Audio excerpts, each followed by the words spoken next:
தமிழ்நாட்டின் கல்வி தரமற்றதாக இருக்கிறது என்றும், மாணவர்கள் பன்னாட்டு ரீதியில் சாதிக்க முடியாதவர்களாக உள்ளனர் என்றும் நீங்கள் கருத்து கூறியிருக்கிறீர்கள். அரசு பள்ளிகளில் ஆசிரியர் மற்றும் மாணவர் தரம் பரிதாபமான நிலையில் உள்ளதாகவும் கூறியுள்ளீர்கள். தங்கள் கருத்துக்கள் ஆய்வுகளின்படி கூறப்பட்டதா அல்லது செய்திகளின் அடிப்படையில் கூறப்பட்டதா?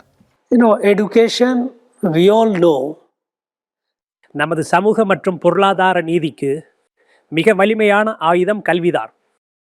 நமது முன்னோர்களோ நமது குடும்பங்களோ அல்லது நாமோ படும் கஷ்டத்திலிருந்து நம்மை சாதாரண பொருளாதார நிலைமையிலிருந்து மேம்படுத்துவது கல்விதான். ஆக கல்விதான் முன்னேற்றத்திற்கான ஆயுதம். நமது வலிமைதான் தமிழகத்தின் வலிமை. நமது மக்கள் முற்போக்கு சிந்தனையும் தொழில் முறையும் ஆற்றலும் கொண்டவர்கள், மாநிலங்களில் முதல் நிலையை அடைந்துள்ளவர்கள். பொருளாதார, கல்வி மற்றும் ஆரோக்கியத்தில் இவற்றை பல ஆண்டுகளாக நாம் கட்டமைத்துள்ளோம். பெரும் நிலையை அடைந்தவர்கள்.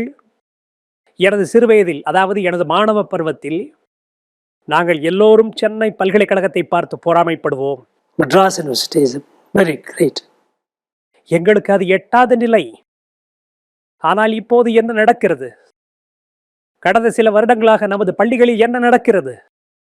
நமது அரசு பள்ளிகளில்தான் மாநிலத்தில் 60% பள்ளி மாணவர்கள் பயில்கிறார்கள். 40% மாணவர்கள் தனியார் பள்ளிகளில் படிக்கிறார்கள். அரசு பள்ளிகளில் பயிலும் 60% மாணவர்களில் பெரும்பாலும் எல்லாம் பொருளாதாரத்தை பின்தங்கிய குடும்பத்தைச் சேர்ந்தவர்கள். தனியார் பள்ளியில் கல்வி கட்டணம் அதிகம் என்பதால் அவர்கள் அரசு பள்ளிகளைத்தான் நம்பி உள்ளனர். அரசு பள்ளிகள் பொருளாதார ரீதியாக, சமூக ரீதியாக பின்தங்கிய மக்களுக்கு பயனளிக்கின்றன. அவர்களின் மேம்பாட்டுக்கு ஒரே வழி நல்ல கல்விதான். ஆனால் தற்போதுள்ள அரசு பள்ளிகளின் கல்வி தரத்தை பாருங்கள். இது எனது அனுபவபூர்வமான பார்வை. நான் பல அரசு பள்ளிகளுக்கு சென்றேன். அங்குள்ள மாணவர்களுடன் உரையாடி பார்த்தேன். ஆசிரியர்களுடனும் பேசி பார்த்தேன். விளைவு, நான் மனதினுள் அமைதி இழந்தேன். Completely disturbed at the apathy of the teacher. புள்ளி விவரங்களை பாருங்கள். பிரதம் என்கிற ஒரு NGO ஸ்தாபனம் உள்ளது. அவர்கள் ஆண்டுதோறும் நாடு முழுவதும் உள்ள கல்வியின் தரத்தை மதிப்பீடு செய்கிறார்கள். அதற்கு அசர் அறிக்கை என்று பெயர். பள்ளி குழந்தைகள் வாசிக்கக்கூடிய திறனையோ எண்களையோ படிக்கக்கூடிய அடிப்படை அறிவையோ பெற்றுள்ளார்களா என அறிக்கையில் கூறப்பட்டுள்ளது.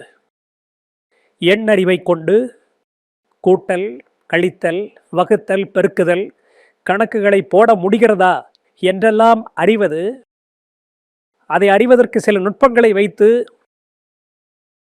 அதன்படி தங்கள் மதிப்பீட்டை செய்தனர். அசர் அறிக்கையின்படி ஆண்டுக்கு ஆண்டு அரசு பள்ளிகளில் தரம் தாழ்ந்து கொண்டே வருகிறது.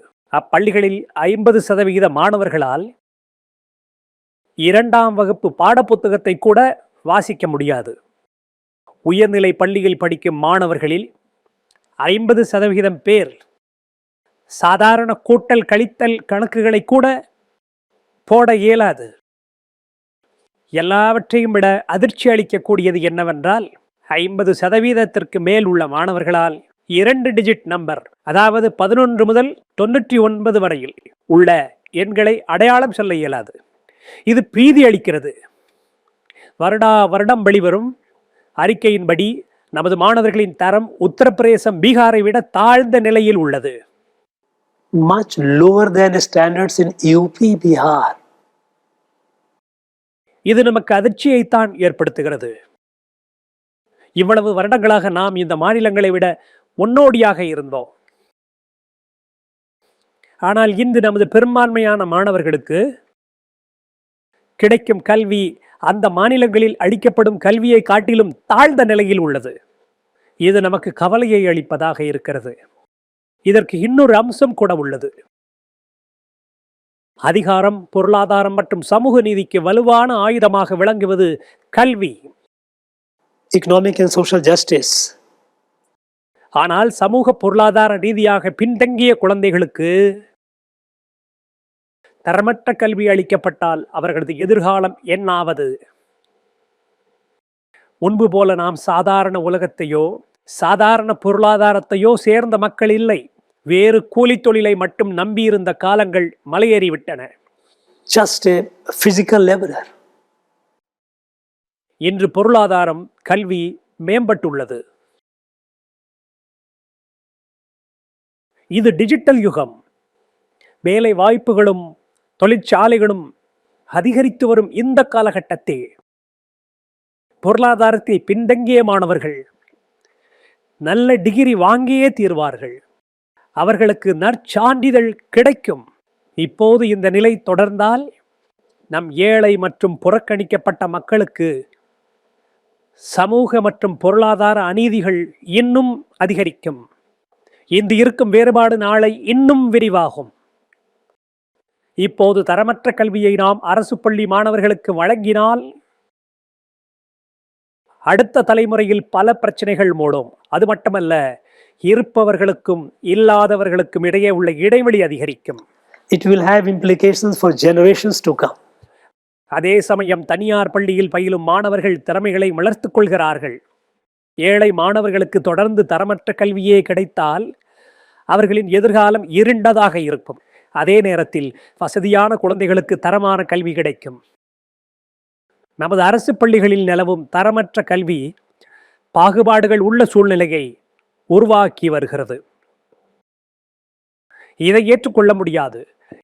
இதற்கு நாம் தீர்வு காண வேண்டும். Perpetuity. This is not acceptable. We must address it.